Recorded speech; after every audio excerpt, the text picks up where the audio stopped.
வணக்கம். ரொம்ப நாளைக்கு பிறகு இப்போ ஒரு யூடியூப்ல திருப்பி வரோம். இது முழுக்க முழுக்க சர்வீஸ்க்காக வரோம். அதாவது ஏற்கனவே குரூப் 4 அப்போ ஆரம்ப காலத்தில் நிறைய யூடியூப்ல போட்டோம். நம்ம போட்ட யூடியூப்ல இருந்து நிறைய கேள்விகள் வந்திருக்கு. யூடியூப் பார்த்த மாணவர்களுக்கு தெரியும். அதே போல் பார்த்தீங்கன்னா இப்போ குரூப் 2A கால்ஃபர் வந்துருச்சு. ரொம்ப குறுகிய காலம் இருக்குது. இந்த குறுகிய காலத்தில் எப்படி நம்ம ஜெயிக்க முடியும்னு சொல்லிட்டு மாணவர்கள்கிட்ட ரொம்ப குழப்பமாக இருக்குது. அது உங்களுக்கு ஒரு தெளிவுரையாக சொல்கிறதுக்கு தான் இதில் வரோம். எவ்வளோ பேர் போட்டிருக்கலாம், எவ்வளோ பேர் போட்டிருந்தாலும் முதல்ல தெரிஞ்சிக்க வேண்டியது என்னென்னா, எல்லாருக்கும் இந்த குறுகிய நேரம் தான். எல்லாரும் இந்த டைமில் தான் படிக்க போகிறாங்க. அதை மட்டும் மனசில் வச்சுங்க. போட்டியாளர்கள் அனைவருக்கும் இதே காலம்தான். அதனால் மனசை தளர விடாமல் படிக்கணும். இதில் நீங்கள் வெற்றி அடையணும்னா ஃபஸ்ட்டு நீங்கள் என்ன செய்யணும்னா, தமிழ், ஜென்ரல் தமிழ் 100 கேள்வி இருக்குது. ஜிகேவிலையும் ஒரு 5 கேள்வி வருது. அப்போ பார்த்தீங்கன்னா தமிழுக்கு மட்டும் 105 கேள்விகள் கிட்டத்தட்ட வரும். இதை முதல்ல நல்லா இந்த ஷார்ட் பீரியடில் தரவு பண்ணிக்கணும். இதுதான் நீங்கள் ஃபஸ்ட்டு செய்ய வேண்டியது. அதனால் பார்த்தீங்கன்னா லாஸ்ட் குரூப் 4 ஸ்டாண்டர்டாக இருக்குது. தமிழே பார்த்தீங்கன்னா ரொம்ப ஸ்டாண்டர்டாக இருக்குது. அந்த ஸ்டாண்டர்டுக்கு நீங்கள் நல்லா ப்ரிப்பேர் பண்ணணும். சும்மா ஏனோதானோன்னு பண்ணக்கூடாது. தமிழ் தானே நம்ம படித்தது தானே நினைக்காம தமிழை ஆழ்ந்து உள்ளே படிக்கணும்.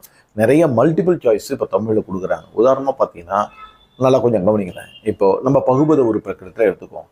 இப்போ ஒரு ஸ்டேட்மெண்ட்டாக முதல்ல பார்த்தீங்கன்னா சாதாரணமாக கேட்டாங்க. இப்போல்லாம் கொஞ்சம் அட்வான்ஸாக போனது. எப்படி வருது அப்படின்னு பார்த்தீங்கன்னா, இப்போ நான் ஒரு கேள்வி சொல்கிறேன். பகுதிக்கும் விகுதிக்கும் இடையில் வருவது இடைநிலைன்னு எல்லாருக்கும் தெரியும். முதல்ல என்ன கேள்வி கேட்டான்? பகுதிக்கும் விகுதிக்கும் இடையில வருவது என்ன? இடைநிலையா, சாரியா, சந்தியா, விகாரமா அப்படின்னு ஆப்ஷன் கொடுத்தான். இப்போ அப்படிலாம் கிடையாது. இப்போ பாருங்க, ஒரு ஸ்டேட்மெண்ட் ஃபர்ஸ்ட் கொடுத்தான். பகுதிக்கும் விகுதிக்கும் இடையில் காலம் காட்டுவது இடைநிலை. இது ஸ்டேட்மெண்ட் 1. நல்லா திருப்பி சொல்ற மாதிரி, பகுதிக்கும் விகுதிக்கும் இடையில் காலம் காட்டுவது இடைநிலை 1. ஸ்டேட்மெண்ட் 2, பகுதிக்கும் விகுதிக்கும் இடையில் எதிர்மறையை காட்டுவது இடைநிலை அப்படின்னு சொல்றோம். இப்போ இந்த 2 பகுதிக்கும் விகுதிக்கும் இடையில் எதிர்மறையை காட்டுவது இடைநிலைன்னு கொடுத்துறோம். இதுல பாத்தீங்கன்னா பெரும்பாலான மாணவர்கள் என்ன பண்ணுவாங்கன்னா, ஃபர்ஸ்ட் 1 மட்டும் சரின்னு அடிப்பாங்க. ஏன்னா பகுதிக்கும் விகுதிக்கும் இடையில் காலம் காட்டுவது இடைநிலைன்னு தெரியும். பெரும்பாலான லட்சக்கணக்கான மாணவர்கள் இது செய்வாங்க. செகண்ட் 1 பாருங்க, பகுதிக்கும் விகுதிக்கும் இடையில் எதிர்மறையை காட்டுவதுன்றது நிறைய பேருக்கு தெரியாது. அந்த ஸ்டேட்மெண்ட் தவறுன்னு நினைப்பாங்க. ஆனா அதுவும் கரெக்டு. எதிர்மறை இடைநிலைன்னு சொல்றதுதான் அவங்க எதிர்மறையை காட்டுவது அப்படின்னு சொல்லிட்டாங்க. ஆக 1, 2 கூற்றுகளும் சரி. இது மாதிரியான கேள்விகள் தமிழ்ல நிறைய மல்டிபிள் ஆன்சர்ஸை போட்டு வைக்கிறாங்க. அதனால இப்ப முதல்ல இருக்கிற தமிழுக்கு இருக்க அட்வான்ஸ் ஆகுது. மாணவர்கள் அதிகமா படிக்க வைக்கிறாங்க.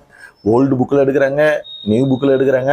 பாருங்க, லாஸ்ட் குரூப் 4ல சிறப்பு தமிழ்லேருந்து ஒரு கேள்வி கேட்காங்க. +2 சிறப்பு தமிழ்லேருந்து ஒரு கேள்வி கேட்டிருக்காங்க. என்னது பாருங்க, படைப்பாளன் தன் கருத்துக்களை உணர்ச்சிகளோடு வெளிப்படுத்துவது வடிவம் அப்படிங்கிற. படைப்பாளன் தனது கருத்தை உணர்ச்சிகளோடு வெளிப்படுத்தும் வடிவம் அப்படின்னு சொல்லிட்டு கொடுத்துட்டு நாடகம், கவிதை இதெல்லாம் கொடுக்குறாங்க. நிறைய பேர் நாடகம்னு கூட அடிச்சிருக்கிறாங்க, எனக்கு தெரிஞ்சு வச்சிருக்காங்க. அது கவிதை. இந்த இது +2 சிறப்பு தமிழ்ல அப்படியே இருக்கு. இந்த வரிகளை கூட, வார்த்தைகளை கூட மாத்தல, அப்படியே இருக்காங்க. பாருங்க, நம்ம பழைய தமிழ் படிச்சு, புதிய தமிழ் படிச்சு, சிறப்பு தமிழ் படிக்கணும். இவ்வளவு தூரம் போக வேண்டியதா இருக்குது. இப்படி பார்க்கும்பொழுதே சில புத்தகத்துல இல்லாத கேள்விகளையும் கொண்டு வராங்க. ஆக இந்த குரூப் 2ல வெற்றி பெறணும்னா நீங்க தமிழை நல்லா தரவு பண்ணணும். ஸோ தமிழுக்கு ஒரு நாளைக்கு 6 மணி நேரத்துக்கு மேல நீங்க முக்கியத்துவம் கொடுத்தீங்கன்னா கண்டிப்பாக உங்களால தமிழ்ல 95+ பண்ண முடியும். லாஸ்ட் குரூப் 4ல பாருங்க, இந்த மாதிரி நிறைய சொன்னோம். தமிழ்ல 95+ இவ்வளோ டஃபாஸ்ட் கொஸ்டின் ஸ்டாண்டர்டா இருக்குது. 95 போட்டிருக்காங்க, 93 போட்டிருக்காங்க, 92, 90+ல நிறைய பேர் போட்டிருக்காங்க. நிறைய மாணவர்கள் சொல்லும்போது சந்தோஷமா இருக்கு. ஆக தமிழ் என்பது ஒரு என்ன சொல்றதுன்னா, இந்த தகுதியை உருவாக்கி கொள்ளக்கூடிய, உங்க வெற்றிக்கான தகுதியை உருவாக்கியது தமிழ் அவசிய தேவை. அதனால தமிழை முடிங்க. அடுத்தது நிறைய நேரம் மேக்ஸை ரெகுலரா போடுங்க. மேக்ஸும் தமிழும் பார்த்துட்டு அதுக்கப்புறம் ஜிகேவை கொஞ்சம் என்ரிச் பண்ணிங்க. கண்டிப்பாக நீங்கள் ஜெயிக்கலாம். தேங்க்யூ.